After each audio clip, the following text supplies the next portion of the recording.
नमस्कार मित्रों, मैं किशन लाल राठौर संस्कृत ज्ञान स्टोर चैनल में आप सभी का हार्दिक स्वागत और अभिनंदन करता हूं। व्याकरण की इस कड़ी के अंदर हम स्वर संधि के बारे में पढ़ रहे हैं और स्वर संधि की हमने 6 संधियों का अध्ययन जो है पिछले वीडियो में कर चुके हैं। आज हम अध्ययन करेंगे कौन सी संधि के बारे में? पर रूप संधि के बारे में। ये कौन से नंबर पर संधि है? 7वें नंबर पर संधि है और इसका सूत्र होता है एंगी पर रूपम। क्या है? एंगी पर रूपम है। एंग एक प्रत्याहार होते हैं जो हमने पिछले जो है वीडियो में भी पढ़ा था, जिसके अंदर 2 स्वर आते हैं, ए और ओ स्वर आते हैं। अब देखिए इसकी परिभाषा क्या है। हमने जैसे पूर्व रूप संधि पढ़ा था कि ए और ओ के बाद में अ आता है ना। उसी का उल्टा क्या है कि अ जो है अ के बाद में क्या आएगा? ए और ओ आ जाएगा। ठीक है ना। तो वो पूर्व हो गया और ये पश्चात हो गया, यानी एक दूसरे के जो विपरीत संधि है वह पूर्व रूप और पर रूप चलती है। इसके अंदर परिभाषा क्या देख लेते हैं। अ अंत वाले उपसर्ग के बाद, यानी अ अंत वाला कोई उपसर्ग होना चाहिए के बाद यदि ए या ओ स्वर आते हैं तो दोनों के स्थान पर रूप आदेश हो जाता है।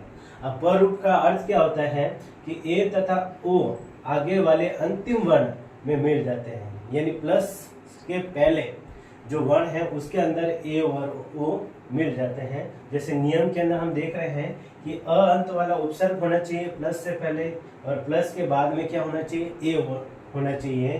तो बराबर होकर क्या होता है, पूर्व वाले जो वर्ण होता है उसमें क्या मिल जाएगा? ए मिल जाएगा। जैसे एक उदाहरण देख लेते हैं, जैसे प्र प्लस एजते, तो प्र प्लस एजते में देखिए कि यहाँ पर जो प्र क्या एक उपसर्ग है, इसके अंदर क्या कौन सा स्वर है? अस्वर है। ठीक है ना। और आगे क्या आया? ए आया है। तो ये देखिए यहाँ पे पूर्व वाले वर्ण में ये ए मिल जाएगा, तो ये क्या बन जाएगा? यहाँ पे प्रेजते बनेगा। इसी तरीके से दूसरा उदाहरण देखो, यहाँ पर भी प्र उपसर्ग है और आगे क्या आया है? ए आया है। तो यहाँ पर देखिए कि ए है, यहाँ पर प्र में मिल जाएगा, तब ये क्या बन जाएगा? प्र प्लस एष्यति से प्रेष्यति शब्द बनेगा। इसी का दूसरा नियम देखिए, यहाँ पर अ अंत वाला को उपसर्ग होना चाहिए, उसके बाद में ओ आता है, तो जो पूर्व वाला वर्ण है उसमें ओ मिल जाता है। तो उप प्लस ओष्यति देखें यहाँ पर, तो उप यहाँ पर क्या उपसर्ग है ना। इसका अंतिम वर्ण क्या है? प है। प में कौन सा स्वर है? अस्वर है। कौन सा स्वर है? इसके अंदर अस्वर है। और आगे यहाँ पर क्या आया है? ओ आया है। क्या आया? ओ आया है। तो ये ओ है जो इस प में मिल जाएगा, तब ये क्या बनेगा? उपो, और फिर क्षति जुड़ जाएगा तो क्या बन जाएगा? ये उपोक्षति शब्द बनेगा। इसी तरीके से प्र यहाँ पर भी क्या हो गया? ये उपसर्ग है, इसके अंदर क्या है? अस्वर मिला हुआ है। आगे क्या आया? ओ आया है। तो ये यहाँ पर ओ इस प्र में मिल जाएगा तो प्रो बनेगा और क्षति जुड़ जाएगा तो ये क्या बन जाएगा? प्रोक्षति हो जाएगा। ठीक है ना। ये देखने में थोड़ी सी उटपटांग संधि लगती है, लेकिन जब हम अच्छी तरीके से इसको समझते हैं तो इसके उदाहरण बहुत ही सरल होते हैं। बस आपको ध्यान ये रखना है, पूर्व रूप संधि में ए और ओ प्लस से पहले होते हैं और पर रूप संधि में है ए और ओ है वह प्लस के बाद में चले जाते हैं। ठीक है ना। और इसमें क्या होता है? पर रूप संधि में प्लस से पहले कोई उपसर्ग होगा अ अंत वाला। ठीक है ना। और उसमें पूर्व रूप संधि में क्या होता है कि वहां पर जो अ होता है प्लस के बाद में, उसकी जगह पे अवग्रह का चिन्ह हो जाता है। ठीक है ना। पर रूप संधि का ही एक वार्तिक है। वो वार्तिक क्या है? सकंद व आदिशु पर रूपम वाच्यम, एक वार्तिक है। ठीक है ना। वार्तिक का मन होता है अपवाद, यहाँ पर बताया गया है हम। ठीक है ना। उसके अंदर क्या होता है? सकंद व आदि गण में पठित शब्दों में टी को पर रूप कार्य होता है। टी को क्या होता है? पर रूप कार्य होता है। अब देखिए यहाँ पर टी क्या होता है उसके बारे में थोड़ा उदाहरण के माध्यम से समझ लेते हैं।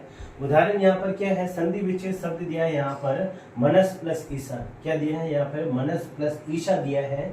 तो यहाँ पर देखिए मनस में देखिए यहाँ पर अस जुड़ा हुआ है, यह अस जुड़ा हुआ है, तो ये मन क्या हो गया? यहाँ पर ये अलग हो गया शब्द, और अस जो है इसके अंदर जुड़ा हुआ है, ये टी कहलाता है। क्या कहलाता है? टी है। और इस टी का क्या हो जाएगा? ये लोप हो जाएगा, यानी ये अपनी जगह से हट जाएगा और इस तरीके से ये इस तरीके से शब्द बनेगा मन, और इसमें ईसा जुड़ जाएगा तो ये शब्द क्या बनेगा? मनीषा शब्द बनेगा। क्या बनेगा? मनीषा। परीक्षा में आपके इसका यदि संधि विच्छेद मनीषा का पूछते हैं तो ये मनस प्लस ईशा हो जाएगा। फिर बाद में इस तरीके से जब इसको जोड़ना होता है तो इसका टी भाग बाहर निकाल दिया जाता है और फिर बाद में ये शेष मन बचता है और फिर इसमें ईशा जोड़ करके ये शब्द क्या बनेगा, मनीषा बनेगा। दूसरा और उदाहरण देख लेते हैं। यहाँ पे संधि विच्छेद क्या है, शक प्लस अंधु है। अब बहुत सारे बच्चे इसमें कंफ्यूजन में पड़ जाते हैं कि सर इसमें तो दीर्घ संधि होगी, क्योंकि यहाँ पर देखो क में अ है और आगे भी अ आए हैं, लेकिन वहां पर दीर्घ संधि नहीं होगी। यदि आपने दीर्घ संधि कर लिया तो ये वहां पर गलत हो सकता है, ठीक है ना। तो यहाँ पर आप देखिए ये उदाहरण में सीधा दिया है सकंद व आदिशु, ठीक है ना। सकंद व आदिशु यानी सकंद आदि जो शब्द होते हैं उसमें इस तरीके से का वार्तिक लगता है। तो यहाँ पर संधि विच्छेद क्या होगा, शक प्लस अंधु है। अब यहाँ पे शक के यहाँ पे क में क्या है, अ स्वर बाहर निकलेगा और ये अ क्या हो जाएगा, इसका टी भाग होगा। क कैसा हो गया, हलंत हो गया, ठीक है ना। फिर बाद में अ है, इसका टी भाग होगा, फिर इसका लोप हो जाएगा। फिर पीछे क्या शेष बचेगा, क हलंत, फिर इसमें अ जोड़ करके अब शब्द क्या बनेगा, सकंदु बनेगा। क्या बनेगा, सकंदु हो जाएंगे। इस तरीके से कुछ अन्य उदाहरण भी है, उसको देख लेते हैं। जैसे कर्क प्लस अंधु से क्या हो जाएगा, यहाँ पर करकंदु होगा, करकांदु नहीं होगा। करकांदु कर दिया तो वो गलत हो जाएगा।